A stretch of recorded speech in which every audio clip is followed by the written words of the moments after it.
Welcome back to Sims 4. This time I built a space based on the queue of the Revenge of the Mummy ride in Universal Studios Florida. This nostalgic coaster is still one of my favorites to this day, and this build is probably one of my biggest so far.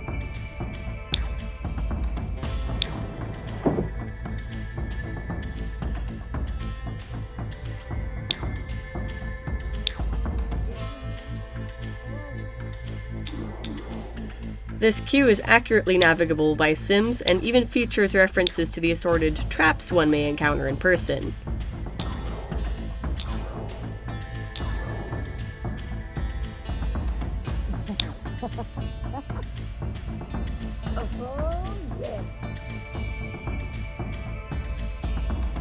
As always, I've spent a lot of time developing characters of my own that live in and lurk in the space's corners. Catherine Hilt was an indie horror and hippie music fan who joined the production crew of Revenge of the Mummy, the next sequential Mummy film. She disappeared while searching for a missing intern on set named Reggie, getting herself cursed and trapped inside the very movie they were making. She blacked out and became possessed by the mummy Imhotep, compelled to sacrifice human souls in his name. Displeased with her service, he cast her out to the dungeons below to perish. Go! Fighting for her life, Katie is desperate to escape and keep the curse from taking her over again. A Magi medallion being the only thing keeping her in control of her soul. However, she's become bound to the tomb, and any escape attempt or death only gets her stuck in a time loop and forces her to start it all again and again from the start.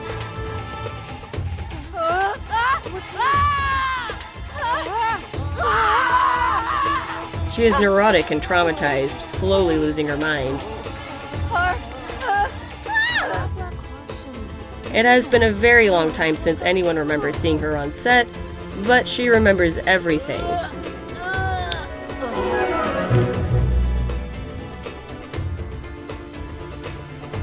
Her only hope is to surrender to the curse and serve Imhotep as his executioner again, numbing her terror and giving her powers at the cost of her soul and those of anyone else she can find.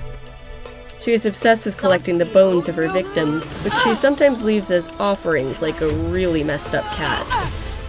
Her cackles echo the halls of the tomb she stalks, ever searching for her next sacrifice, striving to keep her master pleased so she never has to live in fear again. Her ghostly form is a reflection of her old terror, her piercing gaze and horrifying taste in decor, the last thing one sees before the afterlife. Some of the things she'll say almost make Lena look tame. Well, almost. Just beyond what would be the express queue in person, I hit a locked chamber filled with gold and treasure. But be careful, many of the things in this place are cursed.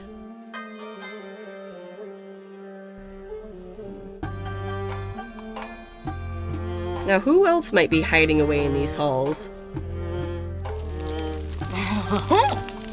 Corelli, named after a Dungeons & Dragons character of mine, is a young Magi warrior, sent to scope out this alleged curse of Imhotep, and finds herself in way over her head.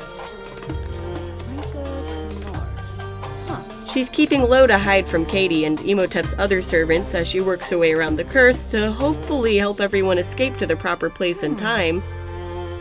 She's a bookworm with a sarcastic tongue, but her heart is in the right place.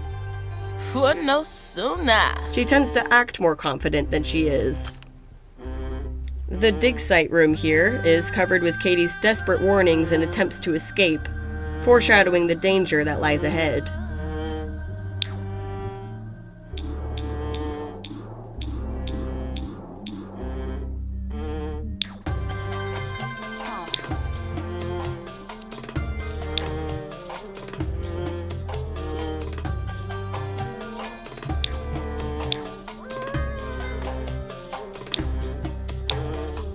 So this is the layout for the dungeons. Let's head upstairs to the ritual.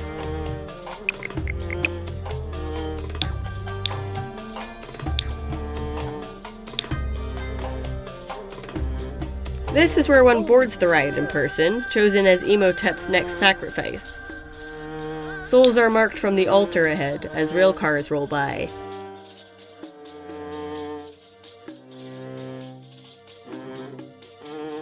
Now your job is to look for the Magi symbol Corelli and her people have left for you and get out, and hopefully find Brendan Fraser's lost assistant and coffee in the process.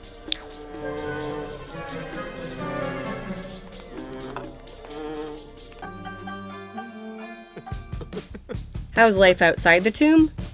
Well, Jacob Flint, Katie's film friend and potential love interest, has taken to caring for her apartment and cat while she's away.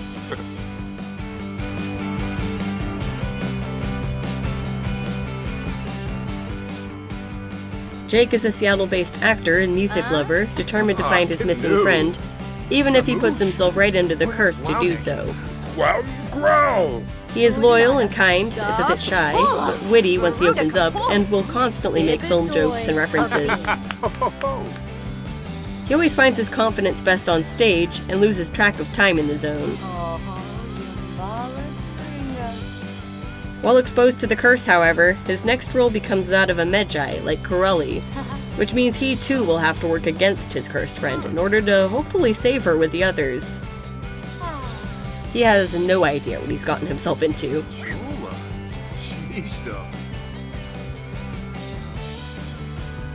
Katie's apartment is an echo of what was, covered in the scars of her corruption. It sports an artsy, bohemian style that's been covered with found bones and dead bugs, as well as the scratches of her panicked attempts to escape her own walls when she awakens at the start of each time loop.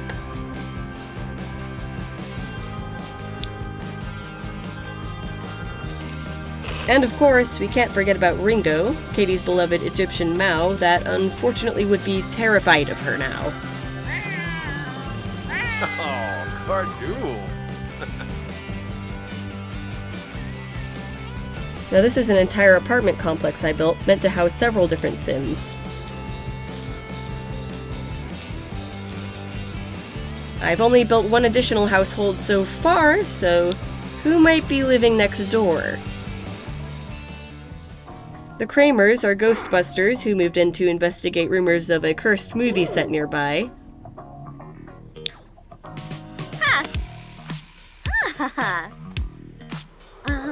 Willie is the Will-o'-the-Wisp brother of Lily, and one of her earliest encounters with the paranormal.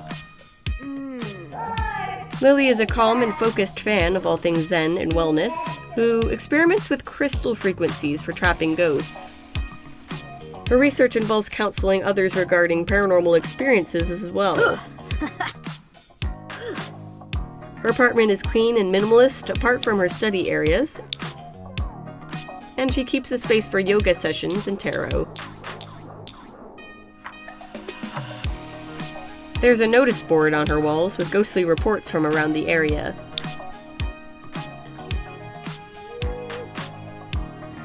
Thank you for joining me for another Sims build, and I hope you'll stick around for more.